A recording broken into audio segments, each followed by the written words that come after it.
Welcome, everyone. I am absolutely thrilled to have you here for today's explainer. We're going to unpack some powerful, honestly mind-bending insights from Dr. Sumaya. She's a physician and dietitian with over 80,000 successful patient transformations under her belt. And her work reveals an alarming shift.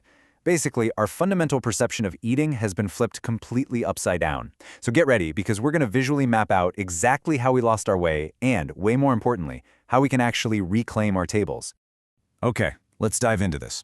I want you to listen to this real, everyday question that Dr. Sumaya hears in her clinic.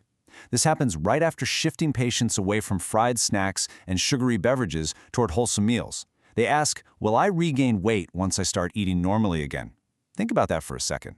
Notice the sheer absurdity hiding in plain sight right there? The patient is literally calling their old habits of highly processed, unhealthy eating normal. And they're treating real, balanced, healthy food as if it's some sort of temporary, weird medical intervention. This right here is our massive aha moment. It perfectly captures how deeply our mindset has shifted without us even realizing it. Which brings us to part one, the great food reversal. To really grasp this reversal, we need to take a hard look at how we, culturally, managed to swap out our familiar food friends for ultra-processed strangers. Let's look at our historical baseline. Once upon a time, food was quite literally viewed as medicine. Families thrived on simple, home-cooked staples. Fresh grains, seasonal vegetables, pulses, natural spices. And in that environment, treats were just that. They were occasional treats. But flash forward to today, and our default habits have completely reversed. Processed snacks, sugary drinks, fried foods, late-night takeaways, these are now our deeply familiar companions. Meanwhile, a simple, wholesome home-cooked meal feels like a distant stranger. It's something we only invite in when we're, trying to be good or follow some strict diet.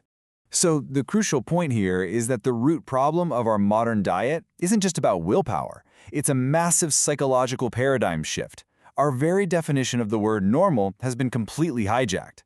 Normal is currently misunderstood as consuming unhealthy processed foods on a daily basis. But healthy eating, that should be our unquestioned default habit, with unhealthy foods acting as the rare exception. Instead, we've got it exactly backward. We've completely normalized the abnormal. Part two, why did this happen? This is such a fascinating detective story, and I want to frame it really carefully. This is very much a story of us versus the environment, rather than a story about individual failure or laziness. This change was the calculated outcome of multiple modern systemic forces. First up, convenience culture. We all have demanding, busy lifestyles where cooking from scratch takes a backseat to basically anything that can be microwaved in 60 seconds. Second, changing social norms. Ordering food online or grabbing a packaged snack, that's completely socially normalized now, while home cooking is often seen as this huge, time-consuming chore. Third, economic accessibility. And wow, this is a big one. In urban areas, a fast food burger meal can actually cost less than a fresh bowl of fruit. Junk food is simply the path of least economic resistance. And fourth, a lack of nutrition awareness. Without proper education about hidden sugars and unhealthy oils, we end up making daily decisions based purely on price and habit rather than health. Now, what's really interesting about this slide is that among all those systemic factors, Dr. Sumaya identifies one undisputed culprit: aggressive food marketing. The processed food industry invests heavily. We're talking massive, unbelievable budgets poured into colorful packaging, celebrity endorsements, and highly emotional advertising. Because of this, children literally grow up associating happiness and reward with fast food and sugary drinks. Meanwhile, a fresh apple or a bowl of vegetables, they get absolutely zero glamorous promotion. This heavily funded emotional marketing is actively pushing wholesome food off our plates and replacing it with branded products. And this brilliantly illustrates the biological side of the trap. Because it's not just marketing, right? It's chemistry. We're talking about hyper-palatable foods. Ultra-processed items aren't just cooked. They are literally engineered in a lab. They are perfectly calibrated with highly specific ratios of salt, sugar, and fat to stimulate the absolute maximum release of dopamine in your brain. This creates a literal craving cycle. When your brain gets used to this artificial, hyper-palatable dopamine hit, plain, wholesome, natural food suddenly seems incredibly boring by comparison. Your biology has been hijacked to prefer the processed stranger. Part 3. The silent health consequences. Now, this biological hijacking doesn't come without a real-world cost. As we go through these groups, honestly ask yourself, do you recognize your own habits here? Starting with our youth. For children, the modern habit is reaching for chips instead of fruits, and the silent consequence is a sharp, scary rise in childhood obesity. Moving to young professionals, and maybe this is you, the habit is skipping a real breakfast just to survive on energy drinks and packaged foods. The result? Chronic acidity, daily fatigue, and creeping insulin resistance. Finally, older adults, even those who were once super disciplined eaters, are adapting to modern convenience foods, which directly leads to worsening blood pressure, spiked cholesterol, and increased joint pain.